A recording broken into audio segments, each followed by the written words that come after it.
बारिश अच्छी हुई है, नमी बहुत अच्छी है। ऐसा करते हैं खेत में बुवाई अभी कर देते हैं, क्योंकि अगर हम पलेवा करके बुवाई करते हैं तो 8 से 10 दिन खेत पीछे-ता हो जाएगा। इससे बेटर है कि हम अभी इसकी बुवाई कर दें। किसान साथियों, बुवाई तो कर देते हैं, लेकिन उसके बाद में जो खेत की हालत इस टाइप की होती है, तब फिर देखते हैं कि अब हमें क्या करना चाहिए। उसके साथ में ही यदि डीएपी नहीं मिल पाई है बुवाई के समय पर, तो डीएपी को हम ऊपर नहीं डाल सकते, या ऊपर डालने से उसका रिजल्ट अच्छा नहीं मिल पाता। ये किसान साथियों एक मिथक है पूरी तरह से। यदि आपने कोई प्रैक्टिकल नहीं किया किसी चीज को, तो उसके अफवाह बनाना भी ठीक नहीं होता। यदि आप प्रैक्टिकल करेंगे तो आप डीएपी यदि नीचे नहीं डाल पाए हैं और ऊपर पानी के साथ में लगा रहे हैं, तो पानी लगाने के 8 से 10 दिन बाद वो अच्छा रिजल्ट देती है। ऐसा कुछ नहीं होता कि वो मिट्टी में काम करती है और पानी के साथ में काम नहीं करती। जब मिट्टी को हमने भुरभुरा बना दिया और बुवाई हमने खेत की कर दी, तो उपजाऊ मिट्टी में जितने भी ओपन रंध्र होते हैं, उन रंध्रों के अंदर सारा का सारा साल्ट वो चला जाता है, और पौधे को जितना उसमें से लेना होता है पौधा उसे एब्जॉर्ब कर लेता है।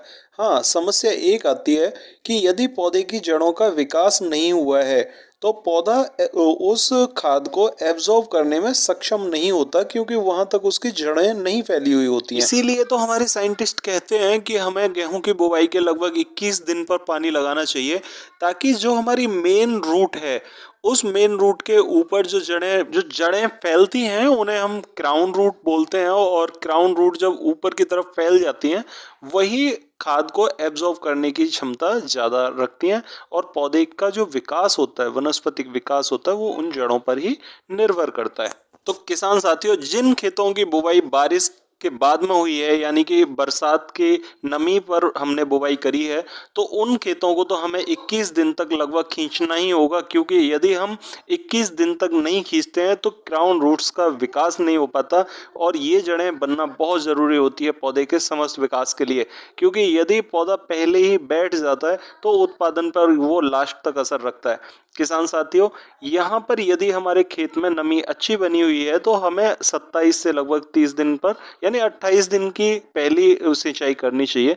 यहाँ तक हमें पौधे को जरूर लेके जाना चाहिए। किसान साथियों, अब बात कर लेते हैं उन किसान भाइयों की जो पहले अपने खेत में डीएपी की कमी के कारण डीएपी नहीं लगा पाए, तो उन्हें अब क्या करना चाहिए। वो जो भी साल्ट आप लगाना चाह रहे हैं, तो सिंगल सुपर फास्फेट ले लें। अगर डीएपी अभी भी अवेलेबल नहीं हो पा रही है, 50 किलोग्राम सिंगल सुपर फास्फेट, और इसके साथ में 30 किलोग्राम पोटास डाल दें, और इसके साथ 50 किलोग्राम यूरिया, ये तीनों साल्ट मिक्स कर लें। और ये तीनों साल्ट मिक्स करके आप पानी लगाने से पहले, यानी कि जैसे कल सुबह पानी लगाना है, तो आज शाम को इसमें खेत में छिड़काव कर दें, बिखेर दें, और उसमें कल सुबह पानी लगा दें। आपके खेत में अच्छा रिजल्ट देखने को मिलेगा।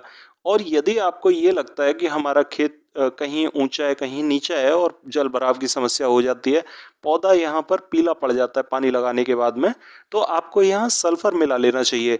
क्योंकि जहाँ पर पानी बढ़ जाता है, वहाँ हल्की फंगस की समस्या आ जाती है, और यदि हम सल्फर पहले से मिला के डाल देते हैं, सल्फर यहाँ पर फंगिसाइड का काम करता है, और वहाँ पर फंगस की शिकायत को रोक देता है। तो किसान साथियों, ये एक नॉर्मल डोज है।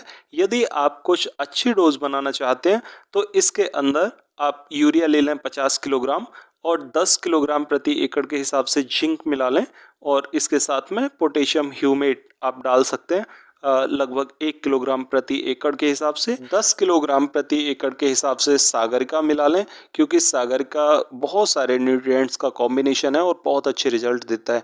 पौधे की फुटेर में बहुत अच्छा काम करता है। आप देखेंगे कि ये साल्ट लगाने के बाद में आपके खेत में लगभग 7 दिन में बहुत अच्छा रिजल्ट होगा। और अब बात कर लेते हैं उन किसान साथियों की कि जिनके खेत में खरपतवार बन चुका है, और वो पहला पानी लगाने के बाद में खरपतवार का स्प्रे करना चाह रहे हैं। तो किसान साथियों, यहाँ पर आप खरपतवार की जब भी स्प्रे करें, तो स्प्रे करने के बाद में ये देखें कि आपका खेत तो नहीं दब रहा है। अगर पौधे की ग्रोथ नहीं हो पा रही है और पौधा पीला पड़ रहा है, तो उसमें आप यहाँ बूस्टर डोज लगाने से ज़्यादा बेस्ट है कि फंगिसाइड लगाएं, क्योंकि आपकी स्प्रे होने के बाद पौधे में फंगस बन जाती है, और उस फंगस को कंट्रोल करने के लिए आप यहाँ पर कार्बेंडाजिम 12% और मैनकोजेब 63% का 1 किलोग्राम का पैकेट लगभग 1 एकड़ ज़मीन में 180 से 200 लीटर पानी के साथ मिलाकर लगा सकते हैं। इसके साथ आप ह्यूमिक एसिड मिला लेंगे तो बहुत अच्छा रिजल्ट आपको देखने को मिलेगा। पौधे की जो ग्रोथ है, बढ़वार नहीं हो रही है, तो आप यहाँ पर NPK 19-19-19 ले लें और उसके साथ में फंगिसाइड मिला के आप ह्यूमिक एसिड आधा किलोग्राम मिला के स्प्रे कर दें। आपके खेत का बहुत अच्छा रिजल्ट देखने को मिलेगा। किसान भाइयों की अब के समय पर एक बहुत बड़ी समस्या चल रही है कि वो कंफ्यूज हैं कि अब अगेती किस्म की बुवाई करें या पिछेती किस्म की बुवाई करें। तो किसान साथियों, यहाँ पर मैं आपको कुछ मध्यम किस्में बताना चाह रहा हूँ जिनकी बुवाई आप इस समय पर कर सकते हैं और उनका उत्पादन आपको लगभग 20 से 22 क्विंटल प्रति एकड़ के हिसाब से मिल जाएगा और ये किस्में बहुत अच्छी किस्में हैं। किसान साथियों, यहाँ पर मध्यम अवधि की मैंने 2 से 3 किस्में मेंशन कर दी हैं। आप इनमें से कोई भी किस्म सेलेक्ट कर सकते हैं और ये 22 से 23 क्विंटल तक पैदावार देने में सक्षम है और इनकी जो लंबाई रहती है वो नॉर्मली 90 से 95 सेंटीमीटर तक हो जाती है। तो ओवरऑल ये तीनों किस्में ही अच्छी हैं। जो भी आपके क्षेत्र में अवेलेबल हो आप इनमें से सेलेक्ट करके बुवाई कर सकते हैं। आप इनमें अच्छा उत्पादन ले सकते हैं। तो किसान साथियों, आशा करता हूँ आपको जानकारी अच्छी लगी होगी। फिर भी कोई कमेंट आपकी क्वेरी हो तो आप कमेंट बॉक्स में मुझे पूछ सकते हैं, आपका रिप्लाई किया जाएगा। और यदि जानकारी अच्छी लगी हो तो वीडियो को लाइक करें, ज़रूरतमंद भाइयों को शेयर ज़रूर कर दें और चैनल पर नए आए हैं तो चैनल को सब्सक्राइब ज़रूर कर लें ताकि नई वीडियो का नोटिफिकेशन आपको सबसे पहले मिलता रहे। तो किसान साथियों, मिलते हैं फिर अगली वीडियो में। तब तक के लिए नमस्कार।